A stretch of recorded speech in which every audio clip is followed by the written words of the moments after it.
Welcome to episode 17 of Antlia. A pretty big fight this turn, and something happened that I didn't expect would happen. Alright, get ready for this. Now, Ermor gets this message from Vanheim. Pretty straightforward, very simple, right to the point. He's passing on the rumors that have been spreading around about Ermor, being powerful and potentially having a coalition made against him in the future, and is saying that he is planning on attacking Yomi. He just needs to gather up his forces after, ironically, his bump with Ermor. Now, check this out. Ermor's going right into the back door of Yomi's territory. I didn't expect this at all. Who thought that Fomoria's guardian angel would be Ermor? And at this time, this is something I could have never predicted. Now, what I will say about this is, as an alpha strike, sending in one big army like this, if he had spent just a few more turns preparing, he probably could have taken all of this territory right along here in an alpha strike, or at least what he borders with is still, that's a lot of territory, which is just the importance of having modular armies that can break up into smaller armies and reform. Like this has one commander, one prophet holding it together, but still, damn, Ermor is entering the war. I didn't see that coming at all. Oh.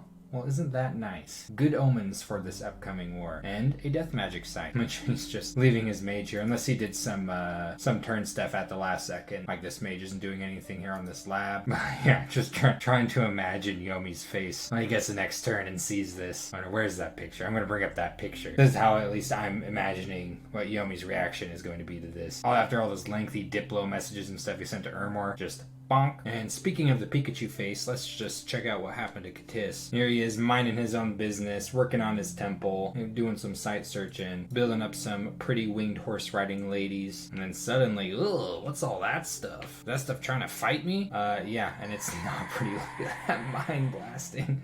Is so crazy. And even if the mind blasting wasn't wiping out everything before even his melee units get into range, his troglodyte lord with heroic battle prowess stomping around way ahead, looking for people to step on, or lizards to step on rather. So that's a bummer. He did lose his temple here. His priest and reborn did successfully retreat, and now he's got to somehow respond to this. Really obnoxious. Keep in mind there's a second army back here with even more mind blasters, and this is what he's bringing along to this fight. Got a Sar monster scripted to cast haste, which, where's his placement here? So by the charioteers, damn, they're gonna be fast. That's actually pretty cool. I'm excited to see how that works against the mind blasters. Keep in mind there's gonna be a pretty hefty amount of PD in this province to distract some of the mind blasting, but there's also a very good chance that Agartha is forming up both of these armies. This is gonna be a messy fight. And Katis is also moving a bunch of his slave warriors with his prophet up into Agartha's ass. So we'll have to see if Agartha is prepared to deal with this at all. I haven't seen too much movement from her down here, but she does have a fort right here. Mercenary bids very sensible in this situation, and so close to. Look at that! Oh my gosh! Wait! Can he seriously not get out that little extra point of research? I guess he'd have to keep his Sauromancer behind. Yeah, he really needs these reborns. I think it would have been really prudent for him to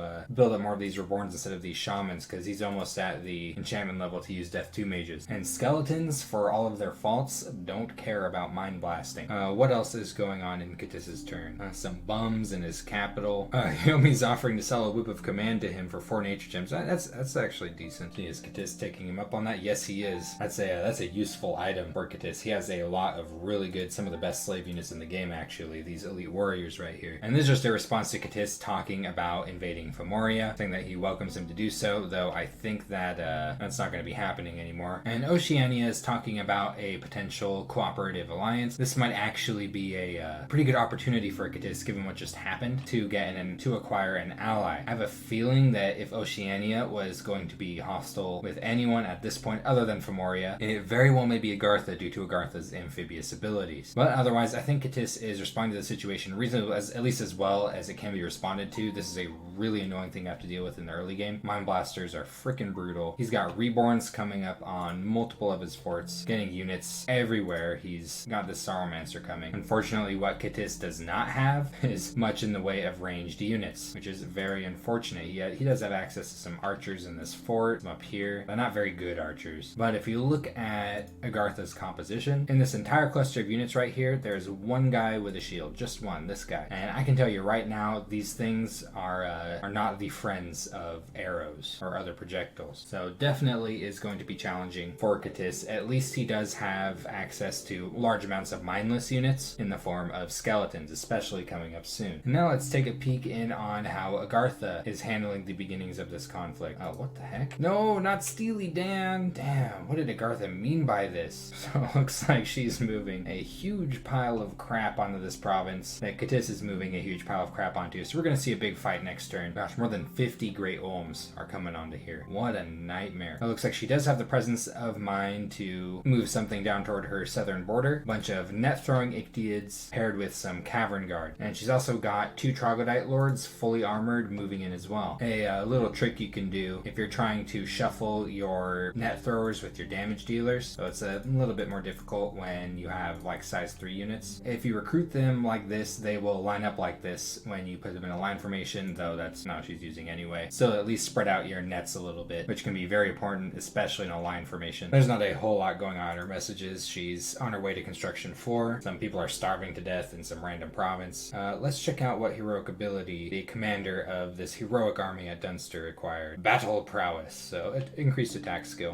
Hopefully this thing is not making use of that. That's bad. Squishy belly commanders getting into melee range. She's moving a Troglodyte Lord down here into Defaros. Maybe thinking about crossing this river once winter hits, or just security down here because Katis can cross rivers. But yeah, these Troglodyte Lords, and like the majority of Agartha's units, are not amphibious. So she'd have to wait until this freezes over to attempt to cross it. Dang, that is a cold province. Is there a magic site there? It's doing that? And Fomoria, the original bearer of the burden of invasion, no longer quite as lonely as he was before. Yomi saying he must acquire a new fort, and you are not in as strong a position as Xibalba. Debatable. I think as it stands, if I had to fight either Fomoria or Xibalba, I'd probably want to fight Xibalba.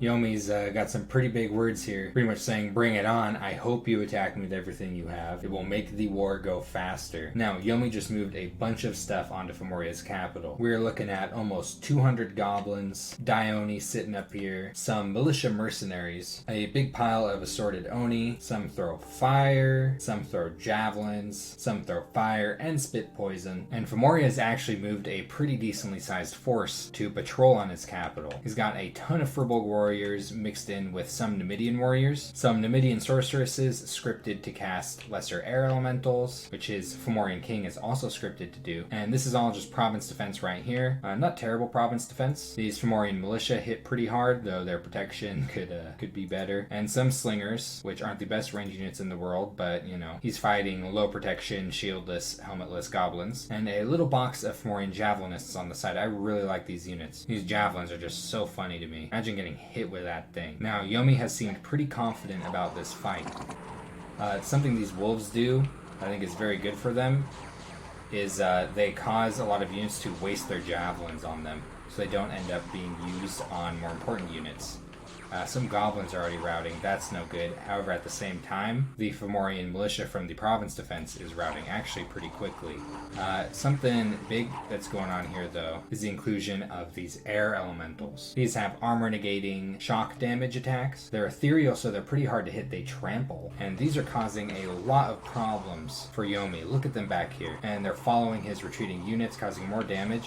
This didn't work out for Yomi at all. His army is in full-blown rout right now and getting chased by these air elementals, which are continuing to cause him attrition. So this was, I would say, an excellent victory for Fomoria. He didn't manage to knock out any of Yomi's mages, which is unfortunate. Getting a hold of these Dione or this Onishugo would be pretty good, but he wiped out well over half of Yomi's goblins and took out nearly all of the free spawn that he brought along with him. And some of this free spawn, you know, it's pretty good at the cost of 6 Firbolg warriors and some air gems. On top of that, he counter-raided Xibalba with a Fomorian druid and some Numidian warriors, just 1 PD on it, nothing special. And he has retaken these 2 provinces that Xibalba raided earlier. Xibalba didn't leave any PD on these. Overall, Fomoria is suddenly looking really, really good, especially knowing what's about to happen right up here with Yomi. Yomi is very well might be out of this war if Fomoria lets him be out of this war. At least, you know, this war over here, Yomi now has a new problem to deal with. So what that leaves is Xibalba. Now, this is a pretty intimidating fight to take. He is bringing just about everything he has to it, and he's scripted with flyers in mind, keeping his commanders within the box of his units, with everything closer together to keep surface area down for flyers to get a hold of when they come down and surround. Now, what I'm really scared of here is Xibalba moving his big ol' sacred scorpion scorpions over. Those are going to be really hard to kill. They could do a lot of damage. But overall, because of just how crazy Xibalba's blesses, and at the same time how his sacreds aren't the best,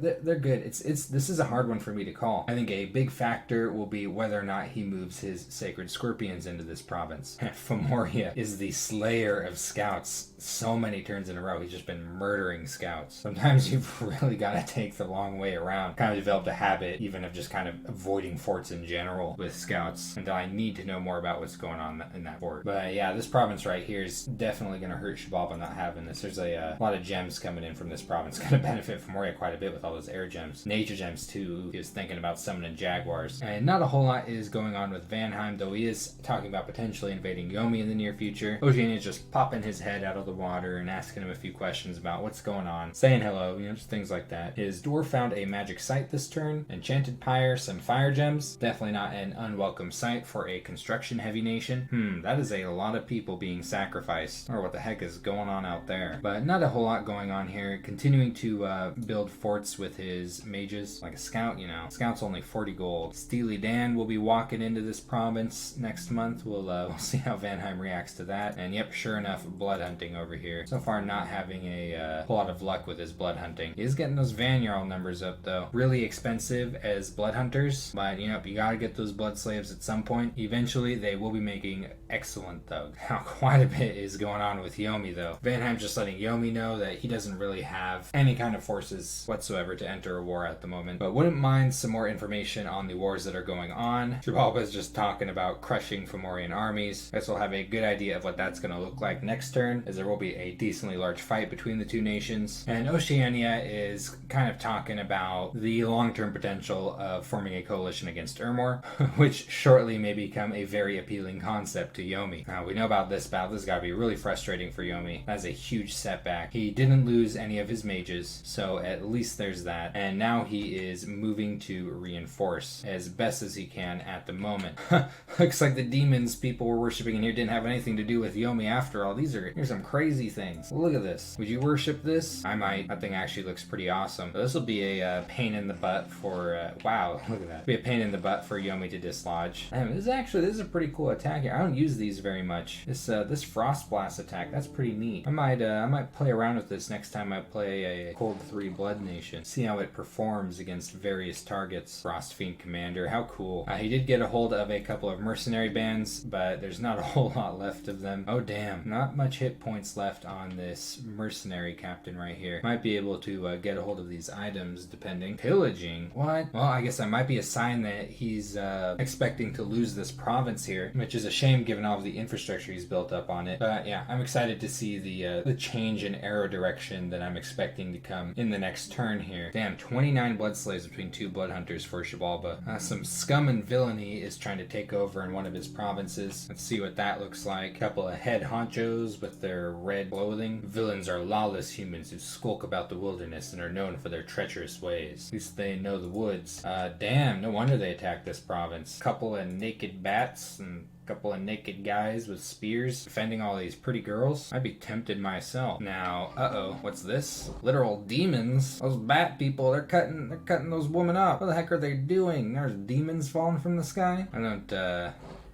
I don't think these treacherous, lawless villains were expecting this to happen. So due to the presence of his blood hunters, managed to defend the province without much I guess at the cost of some blood slaves. All that unrest. No wonder villains are attacking this province. Man, let's check out these movements here. He's got a little detachment moving here to intercept this raiding party if it was to move this way. We do know, however, that it's going to be moving down onto this army right here. And he's moving all of this as well to try and recapture this province, which does mean that his sacred scorpions are not going to be present for the large fight that's coming up here.